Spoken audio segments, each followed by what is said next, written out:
بسم اللہ الرحمن الرحیم قل اوحی الی انہ استمع نفر من الجن، کہہ دیجئے اے نبی کہ میری جانب وحی کی گئی ہے کہ جنوں کی ایک جماعت نے سنا۔ کس کو سنا؟ قرآن کو سنا۔ فقالوا انا سمعنا قرآنا عجبا، انہوں نے کہا ہم نے سنا ہے ایک بہت ہی دل کو لبھانے والا قرآن، یہدی الی الرشد، جو نیکی اور رشد اور ہدایت کی طرف رہنمائی کر رہا ہے۔ فآمنا بہ، تو ہم تو ایمان لے آئے۔ اس وقت بھی میں نے کہا تھا یہ لمحہ فکریہ ہے، ایک دفعہ کیا اجتماع ہے قرآن کا، اور وہ بندے کہاں سے کہاں پہنچ گئے، وہ داعی بن گئے۔ ہمارا کیا حال ہے؟ ہم نے اس معنی میں قرآن کبھی پڑھا ہی نہیں، سنا ہی نہیں۔ سنتے ہیں تو خیبر میل کی سپیڈ سے جو پڑھ رہا ہوتا قاری، 5 دن میں پورا قرآن، 6 دن میں پورا قرآن، اور اشتہار دیے جا رہے ہیں۔ یہ ہے ہمارا ریچول۔ یہاں تو 20 منٹ میں ہو جاتی ہے، یہاں 30 منٹ، یہاں چلو وہاں اور سے بھی کم میں ہو جاتی ہے، وہاں چلو۔ قرآن کا نتیجہ تو یہ نکلنا چاہیے وہ آپ کو پوزیس کر لے، جانے نہ دے۔ انا سمعنا قرآنا عجبا یہدی الی الرشد فآمنا بہ ولن نشرک بربنا احدا، اب ہم کبھی بھی اپنے رب کے ساتھ کسی کو شریک نہیں ٹھہرائیں گے۔ وانہ تعالی جد ربنا، اور یقیناً ہمارے رب کی عزت شان بہت بلند ہے۔ متخذ صاحبۃ ولا ولدا، اس نے نہیں اختیار کی نہ کوئی بیوی اور جورو نہ کوئی اولاد۔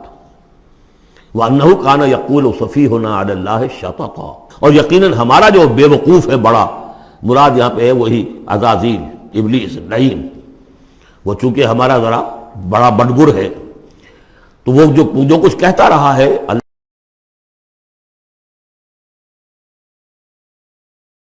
وَأَنَّا ظَنَنَّا أَن لَّن تَقُولَ الْإِنسُ وَالْجِنُّ عَلَى اللَّهِ كَذِبًا، ہم تو اس گمان میں رہے، خوش گمانی میں، کہ جن اور انسان اللہ تعالیٰ کے اوپر جھوٹ نہیں باندھیں گے، لیکن وہ بدماش تو جھوٹ باندھتا رہا۔ ہم نے اپنی شرافت میں اس کی بات کو مان لیا۔ وَأَنَّهُ كَانَ رِجَالٌ مِّنَ الْإِنسِ يَعُوذُونَ بِرِجَالٍ مِّنَ الْجِنِّ فَزَادُوهُمْ رَهَقًا، اور یہ کہ جو انسانوں میں سے مرد ہیں وہ جنات کے مردوں میں کی حفاظت پکڑتے ہیں۔ یہ ہوتا تھا ان کا طریقہ، وہ سمجھتے تھے کہ بیابان میں جو ہے جنات رہتے ہیں اور وہ ان کے جو ہیں سردار بھی ہیں، تو اب راستے نے پڑاؤ ڈالا ہے جنگل میں، تو سب سے پہلے کہتے تھے کہ ہم اس جنگل کے، اس بیابان کے جنات کی ہم پناہ میں آتے ہیں۔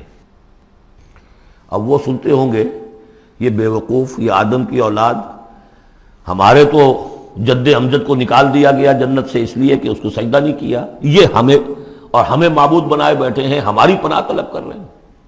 لہذا ان میں اور سرکشی پیدا ہو گئی، اور اکڑ گئے کہ یہ انسان ہو کر یہ ہماری پناہ مانگ رہے ہیں، ہم سے طلب کر رہے ہیں پناہ، تو اس سے ان کے اندر اور زیادہ سرکشی پیدا ہو گئی۔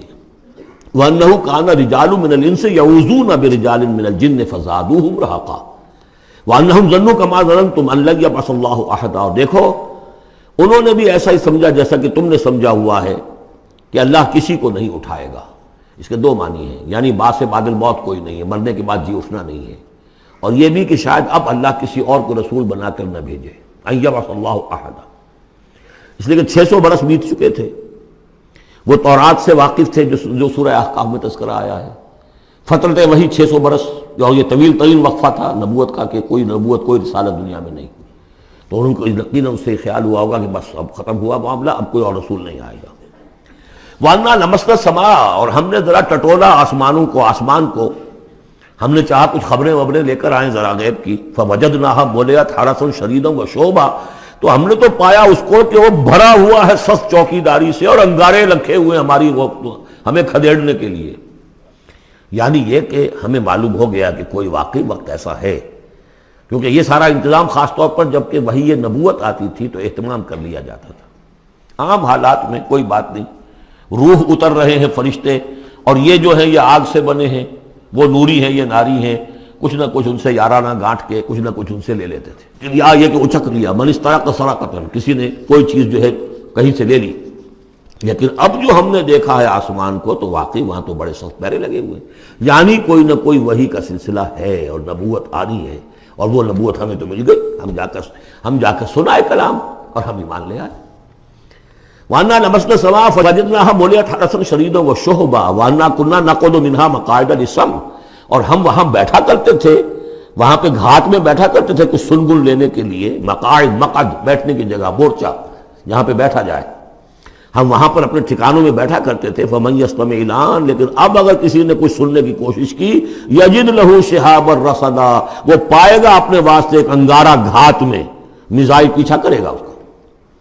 وَأَنَّا لَا نَدْرِي أَشَرٌّ أُرِيدَ بِمَنْ فِي الْأَرْضِ أَوْ أَرَادَ بِهِمْ رَبُّهُمْ رَشَدًا۔ معلوم ہوتا بہت بڑے عالم تھے یہ، تورات کے جاننے والے، انہوں نے ایک ایسی عظیم بات کہی ہے یہ، ہمیں یہ معلوم نہیں کہ آیا زمین میں بسنے والے ان انسانوں کی کوئی شامت آ گئی ہے یا اللہ نے ان کے لیے کسی بھلائی کا ارادہ کیا ہے۔ رسالت آئے گی تو دو ہی نتیجے ہیں، یا تو کوئی عذاب آنے والا ہے اب، اس لیے کہ وما كنا معذبین حتی نبعث رسولا، یا تو کوئی بہت بڑے پیمانے پر انسانوں کی شامت آنے والی ہے، جیسے قوم نوح، قوم ہود، قوم صالح کا حشر ہوا تھا، وہ ویسا ہی حشر ہونے والا ہے۔ اللہ لا نظری، ہم نہیں جانتے، اشر ارید بمن فی الارض، زمین والوں کے لیے کسی شر کا فیصلہ کیا گیا ہے، ام اراد بہم ربہم رشدا، یا ان کے لیے ان کے رب نے بھلائی کا، خیر کا ارادہ کیا ہے۔ ظاہر بات ہے نبوت اور رسالت محمدی خیر پر منتج ہوئی۔ وَأَنَّا مِنَّا الصَّالِحُونَ وَمِنَّا دُونَ ذَلِكَ، اور دیکھو ہمارے اندر نیک بھی ہیں، جنات نیک بھی رہے ہیں اور دوسری طرح کے بھی ہیں، بد نہیں کہا، یہ ہے حکمت تبلیغ، بروں کو بھی برا نہ کہو، ہاں دوسری قسم کے بھی ہیں، نیک بھی ہے اور دوسری قسم کے بھی ہیں۔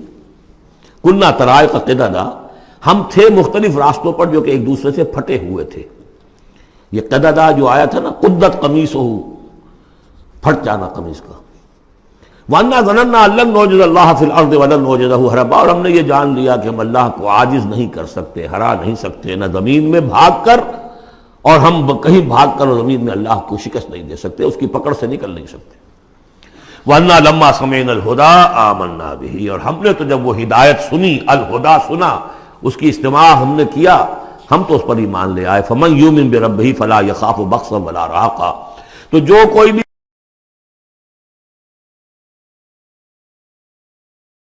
زبردستی ہوگی، کچھ زیادتی ہوگی، جیسے جیسے ان کے اعمال صالحہ ہیں پورے پورے اللہ تعالیٰ ان کا اجر ان کو دے دے گا۔ وَأَنَّا مِنَّا الْمُسْلِمُونَ وَمِنَّا الْقَاسِطُونَ، اور دیکھو ہمارے اندر وہ بھی ہیں جو فرما بردار ہیں اور وہ بھی ہیں جو بے انصافی کرتے ہیں۔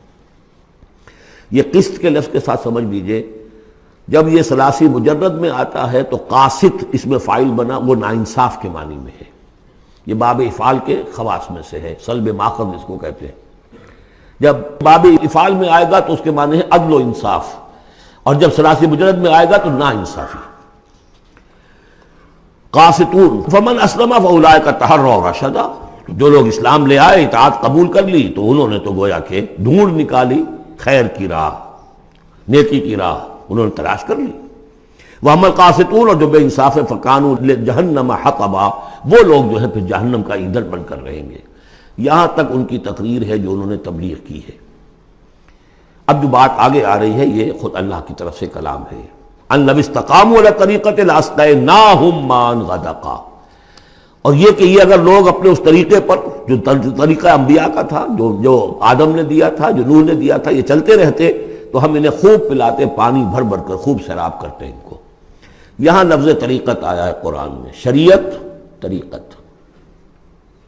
ثم جعلناک علی شریعۃ من الامر، شریعت اور یہ طریقت، دونوں کا مفہوم ایک ہے، طریقہ اور شریعت، لیکن یہ کہ اس کا استعمال ہو رہا ہے کہ شریعت سے مراد لی جاتی ہے جو دین کی کا قانون ہے، اس کے ظاہری پہلو، قانونی پہلو، اور طریقت اسی کے باطنی پہلو کا نام ہے، کہ ایک نماز ہے، وضو کیسے کرو گے، کیا فرائض ہیں، کیا نوافل ہیں، کیا کام رہ گیا تو وضو نہیں ہوا، یہ شریعت بتائے گی، یہ آپ کو فقیہ بتائیں گے، یہ آپ کو مفتی حضرات بتائیں گے۔ لیکن نماز کی اصل روح تو ہے خشوع اور خضوع، حضور قلب، یہ پھر طریقت کی طرف منتقل کر دیا گیا، بدقسمتی سے پھر ان کو پھاڑ دیا گیا، وہ علیحدہ علیحدہ ہو گئے۔ یہ سب چیزیں یکجا ہونی چاہیے تھی۔ اور جو ہمارے اولین صوفیاء ہیں وہ بہت بڑے عالم بھی تھے، ایسے نہیں تھے کہ صرف صوفی تھے، وہ بہت بڑے مفتی بھی ہوتے تھے، بلکہ اولین کیا اس دور میں بھی جو میں نے آپ سے بتایا تھا کہ قاضی صلاح اللہ پانی پتی رحمۃ اللہ علیہ، وہ مفتی بھی ہیں، مفسر بھی ہیں، محدث بھی ہیں، اور بہت بڑے مرشد بھی ہیں، میرزا مظہر جانے جانا شہید کے خلیفہ ہیں، اور یہ سب شیخ احمد سرہندی رحمۃ اللہ علیہ کا جو سلسلہ ہے، سلسلہ مجددیہ نقشبندیہ، اس کے بزرگ ہیں۔ وہ ہیں وہ جامع صفات لوگ. لنفتنہم فیہ، اور یہ بھی جو ہم کو پانی پلاتے اور سیراب کرتے، یہ بھی اس لیے تاکہ ان کو اور جانچے اور پرکھے اور امتحان لیں. ایک امتحان غربت میں ہے، ایک امتحان تمنگری میں ہے، ایک امتحان فاقے میں ہو رہا ہے، ایک امتحان ہو رہا ہے کہ کثرت سے ہم نے دے رکھا ہے. ومن یعرض عن ذکر ربہ، اور جو کوئی بھی اعراض کرے گا اپنے رب کے ذکر سے، یسلک عذابا صعدا، تو وہ چلے گا، وہ ڈال دے گا اس کو چڑھتے عذاب میں اللہ تعالیٰ، ایسے عذاب میں صعدا جس کی شدت بڑھتی چلی جائے گی. وَأَنَّ الْمَسَاجِدَ لِلَّهِ فَلَا تَدْعُوا مَعَ اللَّهِ أَحَدًا، اور دیکھو مسجدیں اللہ کے لیے ہیں.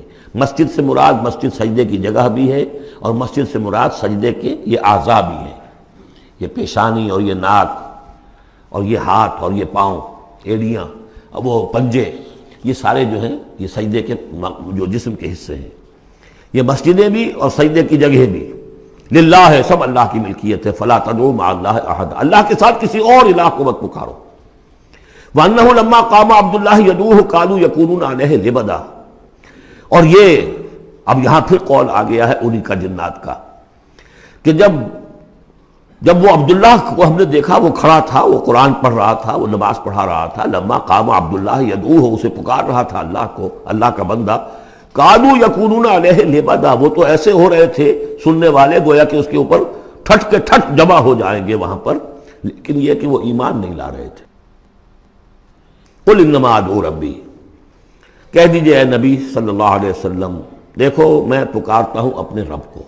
ولا اشرک بہ احدا، اس کے سوا میں کسی اور کو شریک کرنے کے لیے تیار نہیں.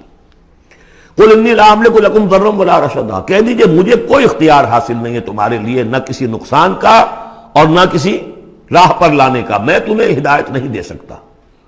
وہ آیت یاد کر دیجئے، انک لا تہدی من احببت ولکن اللہ یہدی من یشاء. اے نبی آپ ہدایت نہیں دے سکتے جسے بھی چاہیں، وہ تو اللہ ہی ہدایت دیتا ہے جس کو چاہتا ہے.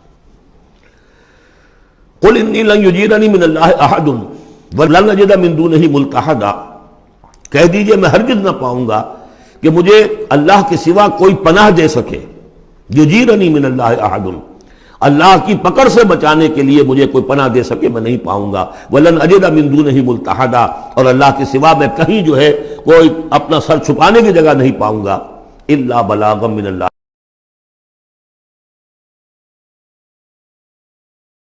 فریضہ سر انجام دوں. اگر میں نے یہ کام نہیں کیا تو میں پکڑا جاؤں گا. فَلَنَسْأَلَنَّ الَّذِينَ أُرْسِلَ إِلَيْهِمْ وَلَنَسْأَلَنَّ الْمُرْسَلِينَ، ہم تو پوچھ کر رہیں گے ان سے بھی جن کی طرف رسولوں کو بھیجا، اور پوچھ کر رہیں گے رسولوں سے بھی. وَمَنْ يَعْصِ اللَّهَ وَرَسُولَهُ، جو کوئی بھی اللہ اور اس کے رسول کی نافرمانی کرے گا، فَإِنَّ لَهُ نَارَ جَهَنَّمَ خَالِدِينَ فِيهَا أَبَدًا، تو اس کے لیے تو پھر جہنم کی آگ ہے جس میں وہ ہمیشہ ہمیشہ رہے گا. حتیٰ اذا رأوا ما یوعدون، یہاں تک کہ جب وہ دیکھیں گے جس چیز کی انہیں دھمکی دی جا رہی ہے. فَسَيَعْلَمُونَ مَنْ أَضْعَفُ نَاصِرًا وَأَقَلُّ عَدَدًا، اس وقت انہیں معلوم ہو جائے گا کون کمزور ہے مددگاروں کے اعتبار سے اور کون اقلیت میں ہے تعداد کے اعتبار سے. وہ تانے دیتے تھے نا کہ دیکھو محمد تمہارے پاس تو بیٹھے بھی ہوتے ہیں تو ہمارے کمی کاری بڑے لوور طبقات کے لوگ، اور وہ بھی چند ہوتے ہیں، دیکھو جا کے ابو جہل کی محفل بھری ہوئی ہے، بڑے بڑے لوگ بیٹھے ہوئے ہیں وہاں پر. اس وقت معلوم ہو جائے گا من اضعف ناصرا واقل عددا. یہ سورہ مریم میں بہت تفصیل سے یہ مضمون آیا ہے. قل ان ادری اقریب ما توعدون ام یجعل له ربی امدا، کہہ دیجئے اے نبی مجھے یہ معلوم نہیں ہے آیا جس چیز کا تم سے وعدہ کیا جا رہا ہے، جس چیز کی دھمکی دی جا رہی ہے. وعدہ اور وعید بنیاد ایک ہی ہے، اصل میں اصل الفاظ ایک ہی ہیں. وعید دھمکی، وعدہ لیکن حروف اصلی وہی ہے.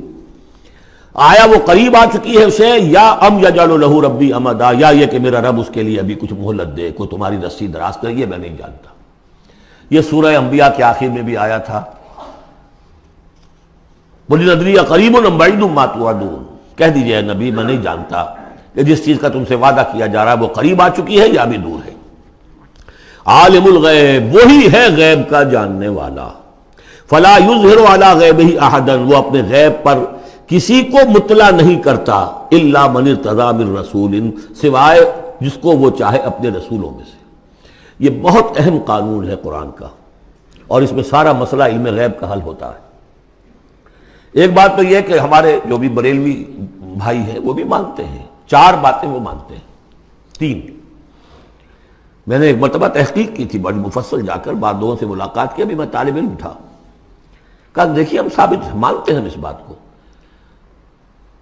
نبی کا علم ذاتی نہیں عطائی ہے، اللہ نے جو دیا وہی ہے، نبی کا علم قدیم نہیں حادث ہے، پہلے نہیں تھا پھر ہو گیا، اللہ نے دے دیا تو ہو گیا، اور نبی کا علم غیر محدود نہیں محدود ہے۔ میں نے کہا یہ تین باتیں جو شخص مان لے میرا اس سے اب کوئی جھگڑا نہیں رہا۔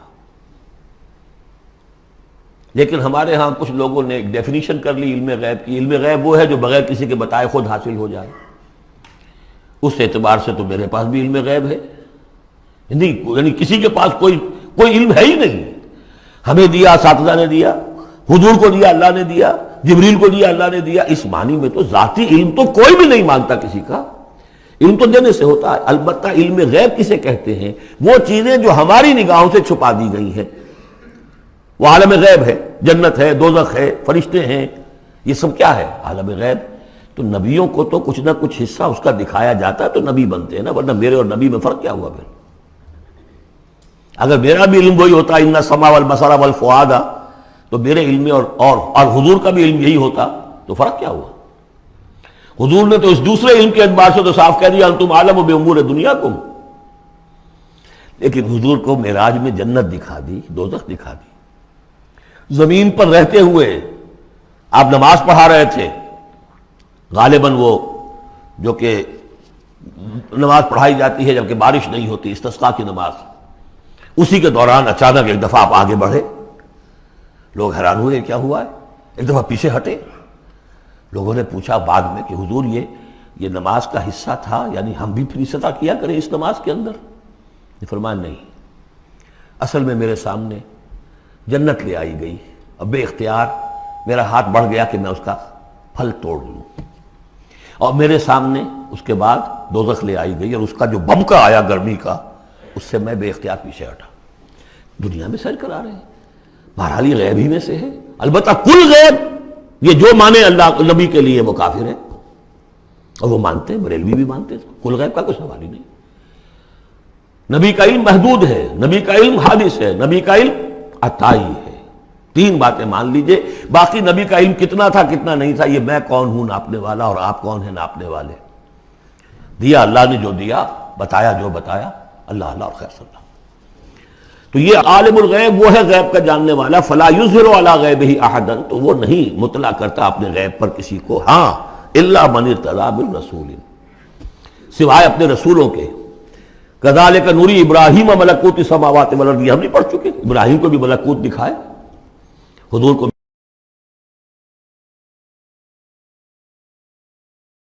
من بین یدیہ ومن خلفہ رصدا، جس کو رسول بناتا ہے، غیب کی خبریں دیتا ہے، پھر اس کے آگے اور پیچھے وہ اپنے باڈی گارڈ رکھتا ہے، چوکیدار رکھتا ہے۔ جسلو کو من بین یدیہ، اس کے سامنے بھی، ومن خلفہ ہی، پیچھے سے بھی چوکیدار، حفاظت کرنے والے۔ لیعلم ان قد ابلغوا رسالات ربہم، تاکہ یہ بات بالکل واضح ہو جائے کہ انہوں نے واقعتاً اپنے رب کے پیغامات پہنچانے کا حق ادا کر دیا، جیسا کہ حضور نے پوچھ کر جواب لیا تھا، انا نشہد انک قد بلغت الرسالۃ وادیت الامانۃ وکشفت الغمۃ ونصحت الامۃ، ہم گواہ ہیں حضور۔ واحاط بما لدیہم، اور اللہ تعالیٰ جو کچھ ان کے پاس ہے سامنے سب کا احاطہ کیے ہوئے ہے، واحصا کل شیء عددا، اور ہر شے کی اس کی جو انوینٹری ہے وہ بڑی مکمل ہے، کوئی چیز وہاں سے غائب ہونے والی نہیں ہے، ہر ایک کا عدد کے ساتھ حساب کتاب کا